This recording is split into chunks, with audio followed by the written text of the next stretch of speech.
Hello there, ladies and gentlemen. My name's Eric, and welcome back to a brand new video here on the Bioshock Hub. Now, it's been close to a month since I've uploaded a cut content video, and I know how much you guys actually enjoy those.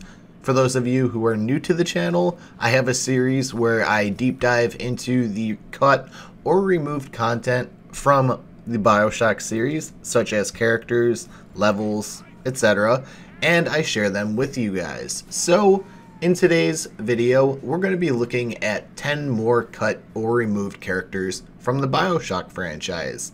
If you missed the last video that I uploaded on cut content, it has to do with 10 levels that were removed. You can check that out by clicking the card at the top right hand corner of this screen, or I'll leave an end screen card that you can just click on at the end of the video. So with that being said, would you kindly sit back, relax, and enjoy the video. So starting us off at our number 10 spot of today's list is the Columbia tank. Now something pretty close to it was in a video that I made a little bit ago entitled "This is what Bioshock Infinite should have been." Unfortunately, both the tank and that specific weapon was removed from the game, and these were obviously manned by enemies. So the Columbia tank. No information actually exists about this removed content other than the concept art, which you will be seeing on the screen now. The tank is from early within Bioshock Infinite's development cycle and didn't make it past the drawing board. While called a tank, it more or less resembled an armored car, which was already being used by several of the world's militaries during 1912. So again, definitely check out that video that I recommended. It'll be down in the description below for you guys to check out, or you can go in the top right hand corner of this screen and click on the card. It'll take you right to that video. I would definitely recommend checking it out.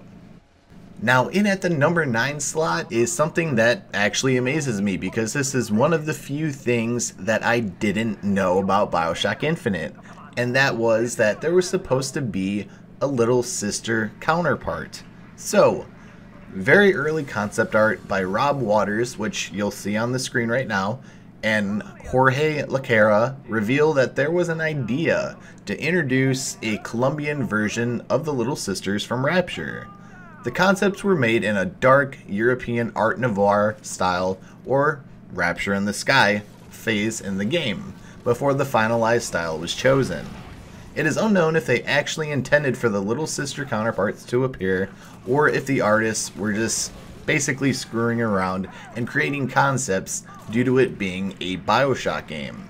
And they're figuring out of the overall style of what they would look like if implemented into Columbia. In the final version of the game, the Big Daddy and the Little Sister dynamic is seen between Songbird and Elizabeth. So, can you imagine if they actually implemented Little Sisters or some sort of Little Sister type character into Columbia? I think that would have been insanely badass. I don't know about you guys.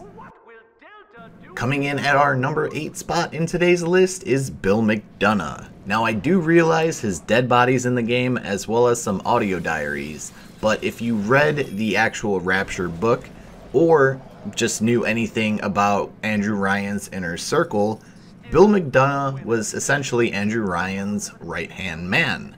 Now, Bill McDonough, the general contractor in Rapture under Andrew Ryan, was a man of strong hands and a stronger Cockney accent. A well-meaning man who believed in the promise of Rapture. He provided much of the expertise and labor necessary to build the city. McDonough is also the protagonist in the novel that I mentioned, Bioshock Rapture by John Shirley. Now, I wish there would have been some sort of interaction with them. If you haven't read the book and don't want to be spoiled as to what happens to him, skip about 15 to 20 seconds ahead. Okay, so essentially, Bill McDonough tried to stop the Civil War before it even began by killing Andrew Ryan. Unfortunately, it didn't work. Ryan killed him and then shot a spear into his back and hung him on the wall that you see while trying to break into Andrew Ryan's office. So, I would have loved to have seen that interaction play out in game personally. Let me know what you guys think down in the comment section below. I must assume by now that you're willing to help end my life. I never killed a man, let alone a mate. But this is what things come to. I don't know if killing Mr. Ryan will stop the war, but I know it won't stop while that man breathes. I love Mr. Ryan, but I love Rapture. If I have to kill one to save the other, so be it. And at the number 7 slot, we have yet another case of another dead body and another audio diary, but no interaction of the character herself, that being Ann Culpepper. Now, I understand that she was assassinated. I understand that she did have a lot to do with the game in terms of the backstory and the lore, as she was trying to speak out against Andrew Ryan and what was going on in Rapture.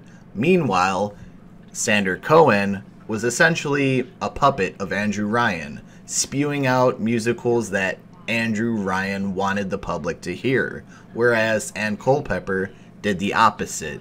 So, what did Andrew Ryan do? He had Sullivan basically bump her off. If you don't know what that means, he essentially put a hit out on Ann Culpepper for Sullivan to go and kill her. Like I mentioned earlier, her dead body is in the game, and if you really want to find it, you can actually find it in her home in Mercury Suites. So, you want to go look at it, that's fine. It's just a generic splicer model, but again, I wish I could have seen that sort of interaction maybe between Ann Culpepper, or Anna Culpepper, sorry, and Andrew Ryan, or Anna Culpepper and Sander Cohen. I think that would have added a little bit more of a dynamic within the actual storytelling of the game itself. Again, let me know what you guys think down in the comment section below. Coming in at the lucky number 6 slot of today's list is James Holcroft. If that last name sounds familiar, it's Dr. Holcroft's cure-all's actual inventor. So, Dr. James Holcroft was a mountebank in the market of Skid Row and Pauper's Drop, who set up a shop in the abandoned Reliable Pharmacy. He made a fortune by selling a product he called Dr. Holcroft's Cure-All and Pick Me Up, claiming it to be an alternative to Adam that can prevent problems such as the quote-unquote plasmid blues. As it would turn out, like the other swindlers of Pauper's Drop, the closest his products got to curing anyone was a placebo effect. If you guys are not familiar with that, I'll use this analogy. You can have a study of 40 people. 20 people can receive an actual version of the medication that they're supposed to be taking, and the other 20 get something called a sugar pill. And you take that for a week to treat a certain illness, let's say a cold, a flu, etc. So the ones that actually get the medication usually say it doesn't work, whereas the ones that take the sugar pills, thinking that this certain medication would actually work, say they feel better. So essentially, the placebo effect is basically your brain telling a lie, if that makes sense. Anyways, he referred to this effect as a capitalist's best friend. His audio diaries were removed from Bioshock 2, but his brand remained in the game, and I wish I could have gotten a lot of the audio diaries here, and I do have one that I can play for you guys, so here you go.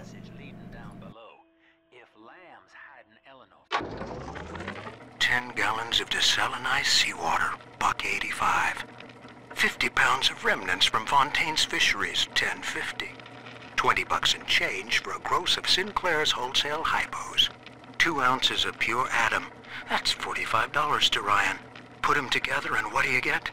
A cool grand's worth of Doc Holcroft's cure-all and root maker. Placebo effect. I tell ya, it's a capitalist's best friend.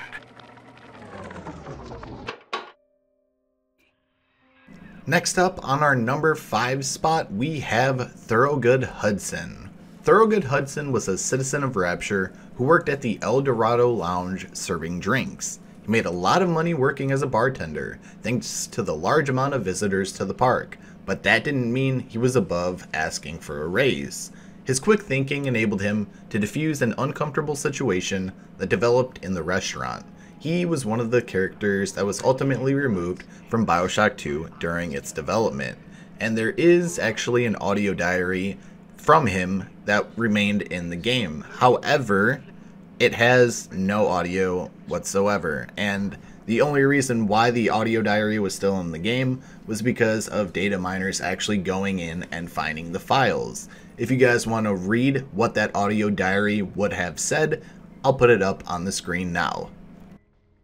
Like at our number 9 spot, our number 4 spot is something that I didn't actually know was supposed to happen. So, Augustus Sinclair was actually supposed to be in Minerva's Den. However, if you've played and beaten Bioshock 2, you know what happens to him and why he wasn't in Minerva's Den. However, there is another removed audio diary that was found within the game files. Unfortunately, again, just like Thorogood's case, there's only a transcript of it. If you guys would like to read it, I will put that on the screen for you right now. And honestly, it's a damn shame that Augustus Sinclair went out the way he did and couldn't make it into Minerva's Den. I really like Sinclair as a character. I don't know about you guys, but I think Sinclair is a very, very underrated character within the Bioshock franchise. So before we get into the 3rd spot on today's list, I want to give a shout out to one of my very close friends on this platform, Captain Excellent. If you guys don't know his channel, you should definitely go check him out. He's an incredible content creator and a very genuine person. So if Easter eggs or details in games are your cup of tea, please go check him out. I would highly recommend it and I would highly appreciate it, as he's given me the opportunity to collaborate and actually make videos for his channel and help him with videos. So the least I can do in return is try to repay the favor in some way, shape, or form. And this character happens to be in the details in video games that might make you cry. So I'll leave that video down in the description below, and you guys can hear the audio diary that's going to be in this section for yourself. So here at number 3, we have Sammy Fletcher. Both Sammy and Lizzie had survived the fall of Rapture and attempted to escape the city in a bathysphere that they found. However, they were spotted by Dr. Sophia Lamb, who had taken over the city's defensive systems.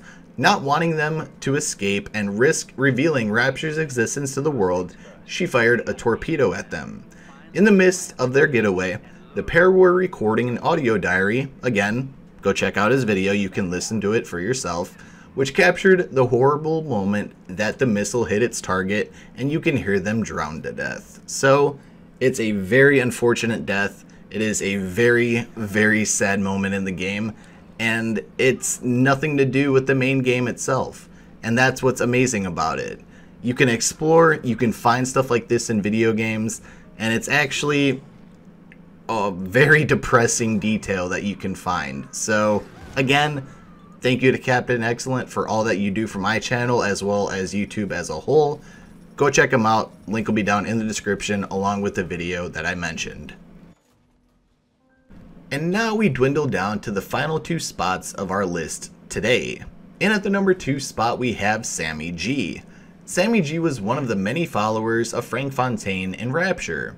Not too much is known about him except for the fact that he worked as a smuggler for Fontaine and Fontaine Fisheries. When Andrew Ryan began to crack down on the smuggling ring, Sammy thought about turning in Frank Fontaine to Sullivan. He told the leader of the smugglers, Peach Wilkins, about his plan, but shortly after, he was found dead in a sack in a salt pond, undoubtedly due to Frank Fontaine's orders. And there's an actual audio diary from Peach Wilkins himself. And without further ado, take a listen. Fontaine's putting the screws on us, and double.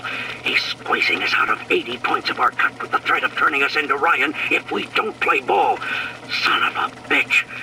Sammy G G comes and tells me he's thinking of going to the constable. And the next day, Sammy G was found in a sack in a salt pond. We got no choice here. We stay on Fontaine's crew and we're gonna catch the gallows.